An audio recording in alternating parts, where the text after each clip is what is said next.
একটুখানি আলু দিয়ে টমেটো দিয়ে বাদাম টাদাম দিয়ে বন্ধুরা সবাই বুঝতেই পারছো এটা কী করছি, একটু মাখা মাখা কষা কষা তরকারি করছি। সেই তরকারিটা দিয়ে খাওয়া হবে। কী করবো, আজকে তেমন কিছু নেই সবজি। তোমাদের জানোই যে সবসময় সবজি অনেক সময় মানুষের থাকে না, তখন মানুষ কী করবে, তখন কিছু তো একটা বানিয়ে নিতে হবে খাওয়ার জন্য। আর আমরা তো মানুষ সব বেশি প্রয়োজন না, আমরা তো একটু একটু ভালো মন্দ না হলে তো খেতেও পারি না।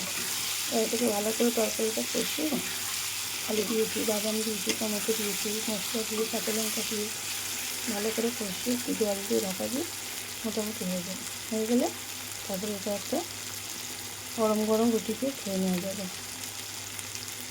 ওদের বায়না আজকে অন্যরকম একটু কিছু করা আছে, এটা করছি।